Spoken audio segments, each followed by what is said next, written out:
Assalamualaikum warahmatullahi wabarakatuh. Alhamdulillahirabbil alamin.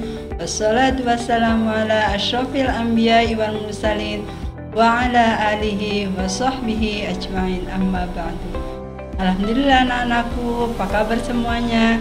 Sehat semua ya. Mudah-mudahan dalam keadaan pandemi ini kita tetap semangat untuk belajar, untuk selalu menuntut ilmu. Oke, pada materi kali ini Miss akan menjelaskan tentang sujud.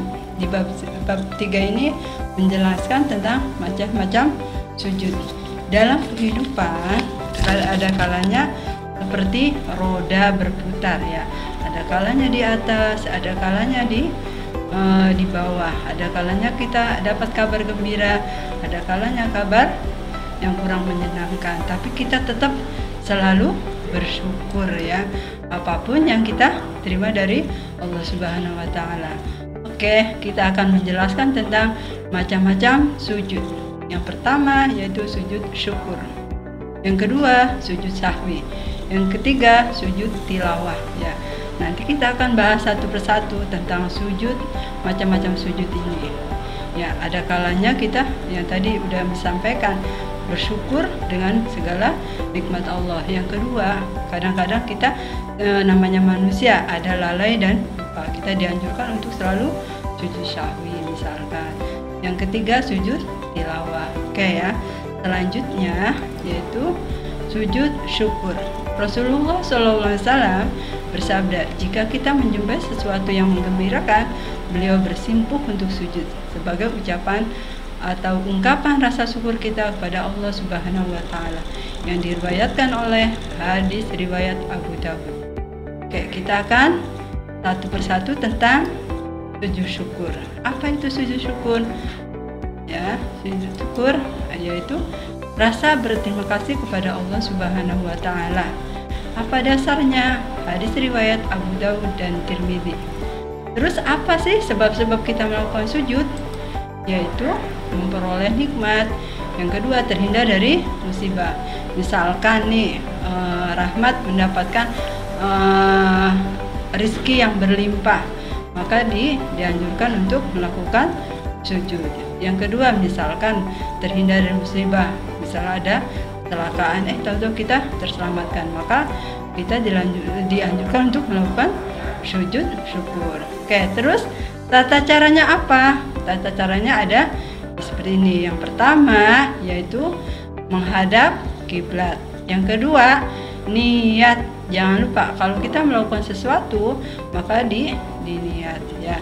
Terus yang ketiga, takbir. Misalkan Allahu Akbar. Yang selanjutnya sujud. Sujud dengan bacaan subhanallah walhamdulillah wala ilaha illallah wallahu akbar. Itu bacaan sujud syukur. Terus yang selanjutnya bangkit dari sujud ya. Sebanyak berapa kali? 1 kali. Oke. Terus setelah kita belajar tentang sujud syukur, apa sih hikmahnya? Setiap sujud itu pasti ada hikmah-hikmahnya atau manfaatnya ya.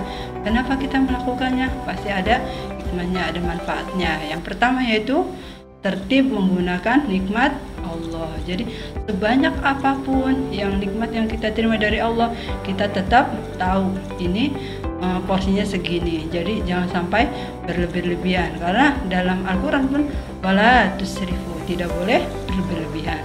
Yang kedua, terhindar dari sikap takabur atau sombong ya. Jangan dengan kita banyak bersyukur, banyak sujud, kita akan terhindar dari sifat sombong atau takabur. Yang ketiga yaitu dekat kepada Allah Subhanahu wa Ta'ala. Dengan kita berbanyak sujud syukur ini, kita semakin dekat sama Allah, semakin tenang hati kita ya. Kalau kita selalu bersyukur, apapun yang Allah terima, kita akan hati tenang. Oke, yang selanjutnya yang kedua yaitu tentang sujud syahwi ya. Apa itu sujud syahwi? Sujud yang dilakukan karena bacaan atau jumlah rakaat kita lupa membacanya, lupa atau ragu-ragu ini berapa sih. Nah, maka kita dianjurkan untuk melakukan sujud syahwi ya. Nah, sini juga ada Bismillahirrahmanirrahim. Subhana man la yanamu wa la yashu. Ya, artinya apa? Maha suci Allah yang tidak mungkin tidur dan lupa. Jadi Allah nggak pernah tidur, nggak pernah lupa. Coba bayangkan kalau Allah lupa atau tidur, bisa dunia ini bisa apa? Bisa selesai ya kalau Allah lupa. Tapi kalau manusia itu tempatnya lupa dan lalai. Oke, selanjutnya yaitu tentang nih apa sih sujud syahwi. Nah, kita akan bahas satu persatu ya. Oke, sujud syahwi itu sujud yang dilakukan karena lupa atau ragu-ragu. Dasarnya apa? Yang diriwayatkan oleh hadis riwayat Ahmad dan Muslim ya. Ini ininya dasar hukumnya atau dalil naklinya. Oke, terus sebab-sebabnya. Sebabnya apa sih? Kelebihan atau kekurangan rakaat, ruku dan sujudnya. Ini salah satu sebabnya. Yang kedua, ragu. Misalkan dalam sholat nih, ini jumlahnya berapa ya? 1 apa 2? Padahal mungkin 2, mungkin 3. Tapi kita ragu-ragu. Nah, ini dianjurkan untuk melakukan sujud syahwi ya. Tata caranya apa? Dilakukan sebanyak 2 kali. Terus dilakukan sebelum salam. Jadi sebelum salam kita lakukan dulu dengan membaca sujud syahwinya. Oke ya. Oke, sujud syahwinya ya. Ya, sujud syahwinya nih sebanyak 2 kali ya. Oke, ini tentang tata caranya. Terus menyempurnakan hikmahnya atau manfaatnya. Kadang kita kan pengen tahu apa sih manfaat sujud syukur atau sujud syahwi ini. Menyempurnakan sholat ya. Tadi mungkin karena lupa atau lalai, kita sempurnakan dengan sujud syahwi. Bacaannya apa? Dengan subhana man la yanamu wa la yasu. Terus yang kedua, menyadari kekurangan diri, bahwa manusia itu tidak ada yang sempurna. Yang sempurna hanya milik Allah ya. Terus yang ketiga yaitu tertib dalam sholat. Jadi kita dianjurkan sujud syahwi ini biar kita tertib sholatnya ya, nggak buru-buru, terus nggak semaunya. Bahwa sholat itu ada aturan-aturannya, ada ketentuan-ketentuannya. Ya, itu tentang sujud syahwi. Oke, selanjutnya yaitu sujud tilawah ya. Sujud tilawah apa sih? Sujud yang dilakukan karena mendengar atau membaca ayat-ayat sejadah di luar sholat maupun di dalam sholat. Oke ya, itu tentang sujud tilawah. Terus apa aja sujud tilawah itu? Nah, di sini kita akan jelaskan satu persatu ya tentang macam-macam sujud tilawah. Yang hukumnya apa? Dasarnya, dasar bahwa kita dianjurkan untuk sujud tilawah ya. Dasarnya hadis riwayat Tirmizi. Atau apa sih dianjurkan itu? Dianjurkan, disunahkan. Ketika melakukannya kita mendapatkan pahala, kalau tidak dilakukan ya tidak apa-apa ya. Terus sebabnya apa? Sebab-sebab sujud tilawah ya.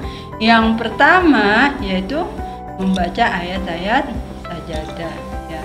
Yang kedua mendengarkan ayat-ayat sajadah ya. Kadang-kadang kita sudah baca tapi misalkan contohnya Bismillahirrahmanirrahim di surat Al-Alaq ya, wasjud waqtarib.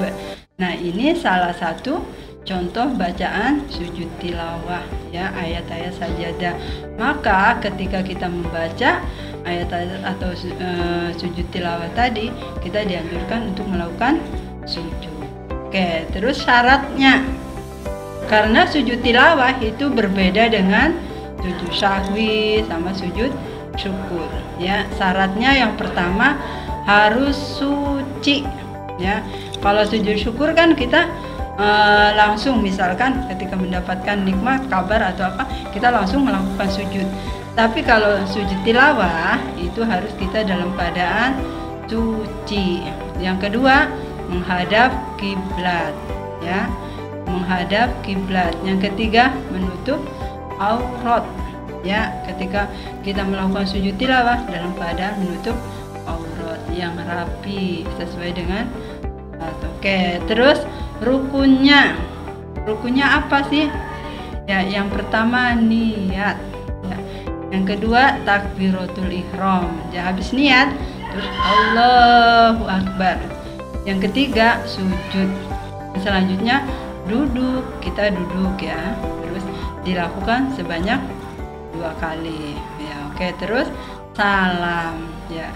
Hikmahnya apa kita melakukan sujud tilawah? Yaitu menyempurnakan sholat. Yang kedua, menyadari kekurangan diri. Yang ketiga, tertib sholatnya, ya. Oke, mungkin itu aja tentang macam-macam sujud, ya. Bisa kita gali lagi, semoga dengan semakin tahu tata cara tentang macam-macam sujud, kita bisa dipraktekkan dalam kehidupan sehari-hari, ya. Mudah-mudahan kita perbanyak melakukan sujud, jiwa kita lebih tenang dan lebih dekat kepada Allah Subhanahu wa taala.